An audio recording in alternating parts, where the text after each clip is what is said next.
This channel does not promote any violent, harmful, or illegal activities. All content provided by this channel is meant for an educational purpose only. সঙ্গীত শিল্পী লগ্নজিতাকে গান গাইতে বাধা হেনস্থা, অবশেষে গ্রেফতার অভিযুক্ত স্কুল মালিক মেহবুব মল্লিক।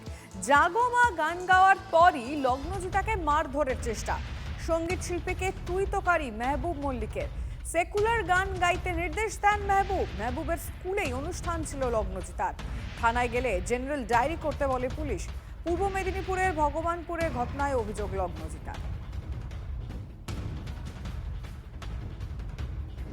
ভগবানপুর ইনসিডেন্ট নিয়ে যেটা লেটেস্ট আপডেট, যে মূল অভিযুক্ত মানে একজনই অভিযুক্ত আছে এক্ষেত্রে, মেহবুব মল্লিক, যেটা এখন পর্যন্ত প্রাথমিক তদন্তে আমরা জানতে পারছি যে মূল আয়োজক উদ্যোক্তা এবং ওই স্কুলের মালিক, তাকে আমরা অ্যারেস্ট করেছি। ওকে আমরা কোর্টের কাছে ফরওয়ার্ড করে নিয়ম মেনে পুলিশ কাস্টাডির জন্য প্রেয়ার করব এবং তারপরেও আমরা তদন্ত এগিয়ে নিয়ে যাব। আর ভগবানপুরের ওসি এবং এর এগেনস্টে আমরা অফিসিয়ালি বিভাগীয় তদন্ত ইনিশিয়েট করেছি। এসডিপিও লেভেলের অফিসার এই তদন্তটা করছে। আমরা যা অপরাধ থাকবে সেই অনুযায়ী খুব দ্রুত এদের এগেনস্টও ব্যবস্থা নেব। আমি কথা বলতে চাইবো আমাদের রিপোর্টার সুশোভন এই মুহূর্তে রয়েছেন সরাসরি। সুশোভন, মানে পুলিশের এতটা সময় লাগলো কেন গ্রেফতার করতে?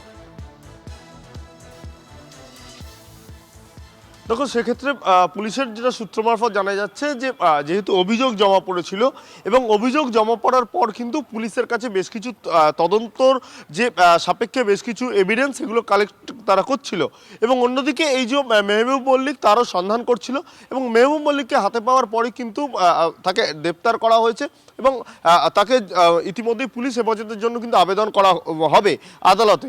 এবং যেই কারণে বেশ কিছু যে ভিডিও ফুটেজ পুলিশ ইতিমধ্যে হাতে পেয়েছে, সেই ভিডিও ফুটেজগুলো খতিয়ে দেখছে যে আদতে যে অভিযোগ জমা পড়েছে এবং যে ঘটনা ঘটেছে এই দুটোর মধ্যে কতটা মিল রয়েছে এবং পুলিশের তদন্তের জন্য যা যা এভিডেন্স সেগুলো কালেকশন করা পুলিশ শুরু করেছে।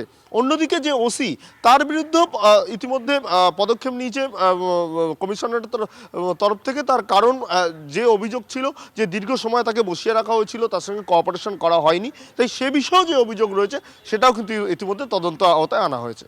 বেশ, তুমি নজর রাখো আপাতত। ধন্যবাদ। আমরা আমাদের দর্শকদেরকে আরও একবার জানিয়ে রাখতে চাইবো, যার বিরুদ্ধে অভিযোগ অবশেষে গ্রেফতার করা হলো মেহবুব মল্লিককে, অভিযুক্ত যিনি স্কুল মালিক, যেখানে লগ্নজিতাকে গান গাইতে বাধা দেওয়া হেনস্থার অভিযোগ করা হয়েছে। জাগমা গান গাওয়ার পরই লগ্নজিতাকে মারধরের চেষ্টা, সঙ্গীত শিল্পীকে তুইতকারী মেহবুব মল্লিকের। সেকুলার গান গাইতে নির্দেশ দেন মেহবুবের স্কুলেই অনুষ্ঠান ছিল লগ্নজিতার। থানায় গেলে জেনারেল ডায়েরি করতে বলে পুলিশ। পূর্ব মেদিনীপুরের ভগবানপুরের ঘটনায় অভিযোগ লগ্নজিতার, যেখানে পুলিশের ভূমিকা নিয়েও একটা বড় প্রশ্ন উঠছে এবং উঠেছিল। সেক্ষেত্রে আর অনেকটা সময় লেগে গেল কেন, সে নিয়ে যখন একটা প্রশ্ন উঠছে, পুলিশের তরফ থেকে কী কী বলা হয়েছে সেটা আমরা আমাদের রিপোর্টার সুশোভনের কাছ থেকে শুনলাম। সঙ্গীত শিল্পী পৌশালীর সঙ্গে আমরা এই মুহূর্তে যোগাযোগ করেছি। পৌশালী, আপনি নিশ্চয়ই এই খবরটা শুনেছেন, সঙ্গীত শিল্পী লগ্নজিতাকে গান গাইতে বাধা দেওয়া হয়েছে, হেনস্থা করা হয়েছে। পরবর্তীতে তিনি যখন এফআইআর করতে যান তখন তাকে বলা হয় পুলিশের তরফ থেকে জেনারেল ডায়েরি করা হয়। পুরো বিষয়টিকে আপনি কিভাবে দেখছেন একজন সঙ্গীত শিল্পী হিসেবে? যেটা হয়েছে লগ্নর সাথে, মানে আমি শিল্পী হয়ে আমি একটা কথাই বলবো, 15টা 16টা সবাই গান গায় মোটামুটি অর্থে।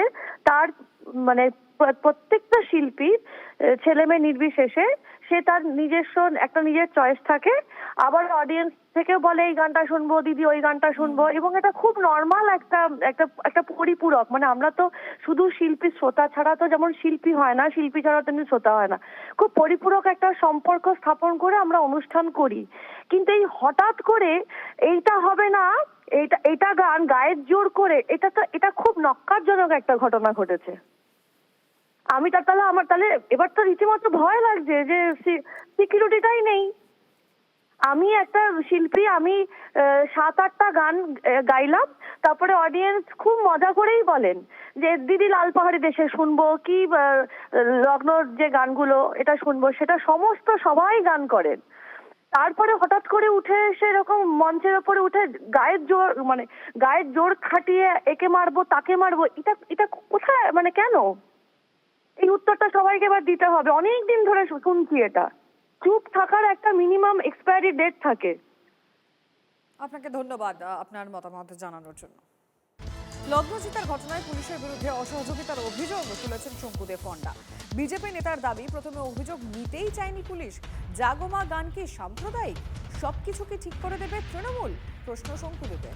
এই কমপ্লেনটা পর্যন্ত নিচ্ছিল না, এই যে লগ্নজিতার স্পেসিফিক্যালি সাইন করা কমপ্লেন, এবং এই হচ্ছে থানা রিসিভিং। তাতে ও একটা জিডি নাম্বার দিয়েছে, দিয়ে বলেছে 20/12 এটা ইনসিডেন্টে ও জিডি অ্যাকসেপ্ট করেছে ভগবানপুর পিএস 915 নম্বর। এটা অপদার্থ হুসি। রাত 3টে পর্যন্ত ওখানে লোক ঘেরাও করে রেখেছে ওদেরকে, ওরা হ্যারাস্ট হয়েছে, তারপর ওরা ওখান থেকে বেরিয়ে এসছে। আমার প্রশ্ন রাজ্য সরকারের কাছে, এই জাগমাটা কি সাম্প্রদায়িক গান? তাহলে প্রসেনজিৎ চট্টোপাধ্যায়, শ্রাবন্তীরা ডিসক্লোজ করুক। এই গানটা গাওয়া যাবে না, তৃণমূল কংগ্রেস ঠিক করে দেবে কে কি খাবে, কে কি পরবে। তৃণমূল তো বড় বড় কথা বলে, তৃণমূলের নেতা ওখানে গিয়ে এই সমস্ত জিনিস করবে। নিচের স্তরটা পুরো মানে ধ্বংস হয়ে গেছে।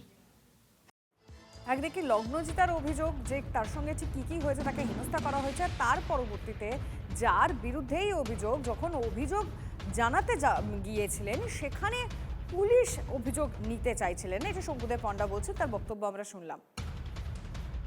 গ্রেফতারের আগে টিভি9 বাংলাকে কি জানিয়েছিলেন অভিযুক্ত মেহবুব মল্লিক, শুনব। আচ্ছা, উনি যে বলেছেন মারধর করা হয়েছে, উনি কি সে ভিডিও দেখাতে পারবেন? মানে উনার বিরুদ্ধে আমরা করবো কেস এবার?